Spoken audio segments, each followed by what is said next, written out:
Hi there, folks. You've come across the Dime with Skye D. We got another nice show lined up for you this evening. A great guest tonight, Alex Bowl. He'll be out here in a minute. Thanks a lot for stopping by. Enjoy. Lay down, Ryan. Hi folks, my name is Skye Dickenson. I'm artist that second explain what's the exciting containers for your site turning back to track to my list and info like configuration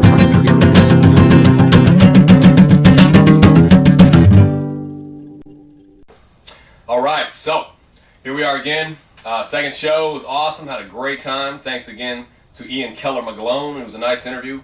Got a lot of good feedback on that one. So off we go on number 3. Crazy stuff been going on recently with all the people dying. Michael Jackson, of course, Billy Mays. I was never too well rehearsed on Farrah Fawcett or Ed McMahon for that matter, but may they rest in peace as well. But I'm focusing particularly on Michael Jackson and Billy Mays tonight. Got a little Michael Jackson tribute thing, got a little Billy Mays tribute thing. They're both animated, so hopefully you'll enjoy that. And we're going to get to 2 truths and a lie here right off the bat. So off we go. As you may or may not know, I tell 2 stories. One is absolutely true. One is an absolute fabrication of my own imagination. So we'll see if you can tell the difference, see if our guests can tell the difference, and the guests are 1 for 2 so far. Okay, so first story is this. Coke and Pepsi have been battling now for decades. That's battling, and it all started, way back in the 20s and 30s. They were battling for patents for their ingredients and all this stuff. They were battling for advertising space. Everything. Pepsi, at one point, their ownership ran through some trouble, and in about 1938, I'm going to say, they came to Coke and they said, "Listen, we want to quit this game.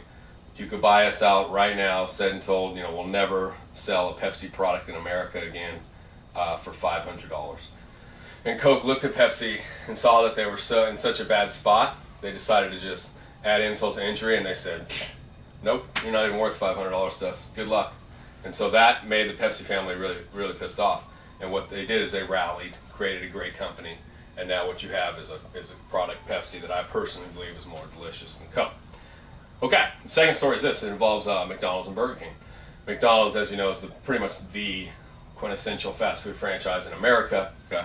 And it really came to prominence in the early 50s and opened up a bunch of stores all over America, and Big Mac and everything, launched it. And a lot of the actual original McDonald family opened up their own places. Well, one of them was, a little different than the rest or whatever, and he insisted on naming his restaurant McDonald's the Burger King.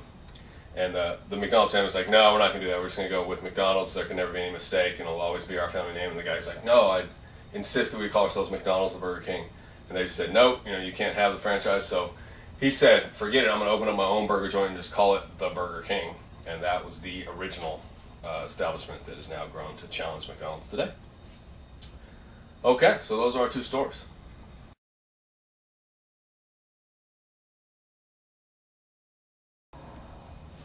Alright, so it's no secret, obviously, the king of pop, Michael Jackson, passed away.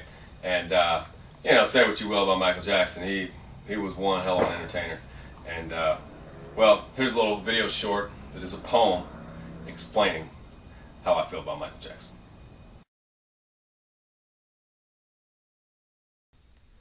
Rising to the moon with no band and no guitar. Ingredients even parts brilliant and bizarre. Greatest pop star of all time is his place. Also reclusive freak with painted face. Endorphins rushing through veins when you hear him. Wouldn't let my kids anywhere near him. Tough to say if he had good or bad luck. Seems like his father really effed him up. Michael Jackson. Genius. Tormented and strange. You should have grown old grazing on stardom's range. Why couldn't you stick with normal affairs? Fade away, re-emerge on Hollywood squares? Always seemed weary of being labeled sane and deathly allergic to the concept of plain. I've been a fan of Michael Jackson damn near since birth. Say what you want. He left his mark on earth. Hope you enjoyed that one. All right. Billy Mays, and it's hard to kind of group him in with Michael Jackson, but he was also one heck of an entertainer and fun to watch, and made his little mark on America as well. I shouldn't say little, made his big mark on America as well. So here's my video tribute to him.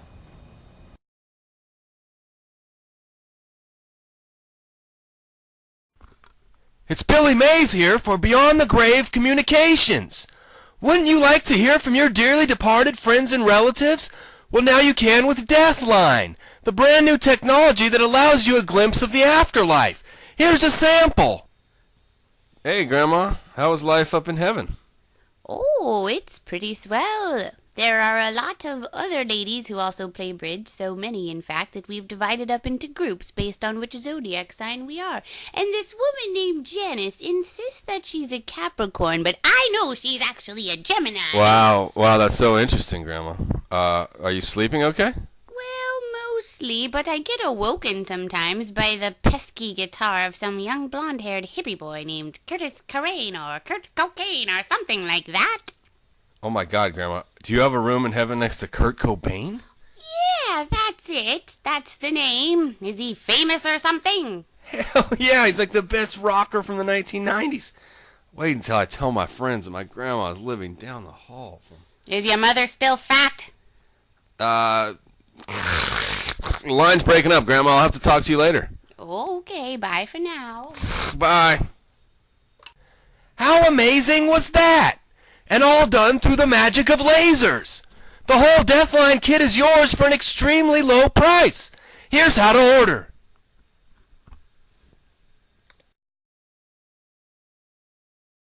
I'd like to welcome a musician and songwriter from Sacramento, California via Atlanta, Georgia, Alex Bowl. So I understand you've been in Sacramento most of your life. You were originally born in the deep south in Atlanta, Georgia. Yes, I was. And so, should we try to right up front answer this question? I told the two stories. Atlanta leads us to the fact I know, that it's Coke kind is of from ironic. Atlanta. Yeah. So we got the two stories.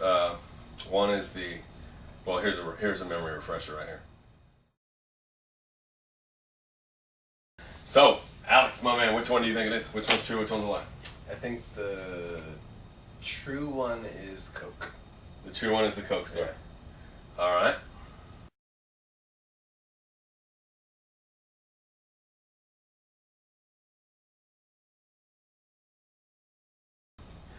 All right, so Alex got it right. Guests are now 2 for 3. So let me get into some questions here, man. Mm-hmm. First of all, have you ever been mistaken for Jesus Christ?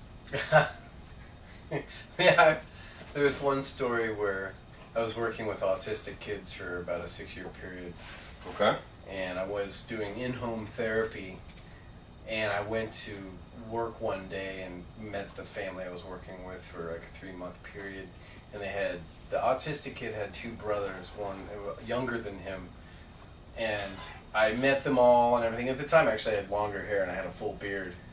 And after I left, the mom later told me the youngest kid went up to his mom and was just like, "Mom, was that Jesus?" And the mom was laughing. How old were you when you first picked up a guitar?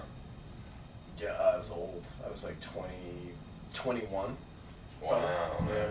Wow. So I got a late start. So who knows if I had... You played the drums before that, or No, nothing. Nothing at all. That was the first instrument you played when you were 21 years old. Yeah.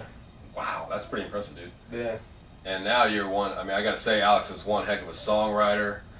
He's a great bass player. Been in a variety of bands. I can see if I can rattle them off. Push Tonawali, Push Tonawanda, East Portal Express. About 17 different varieties of Norfolk Jack. Remember, in the early years of me knowing you, I quoted you as saying, "I don't like any songs that were written after 1974." Remember that? Yeah. That's... I can't say that's true, though. I don't know. It's probably just a period I was in because... But what you meant by that was Yeah. kind of the... Well, artistically wise, I think that back then it was more of an art form and a craft, and it focused a lot more on lyric content and telling stories, whereas as we got into the 80s and the 90s, I think a lot of our culture went away from that. So, okay, Alex, you've been a heck of a guest here, man. You answered the question correctly. And why don't you tell the folks what projects you got going on right now and what you got coming up here in the near future? Well, my biggest project coming up is with Baby. I Sure. got a baby coming, and the bands are going to kind of take a sideline. And actually, Norfolk Jacket will be my main thing, probably my only thing in Nice. the future. But I have East Portal Express, and we just finished a CD that you can buy on iTunes. Excellent. And the Polymers, which is...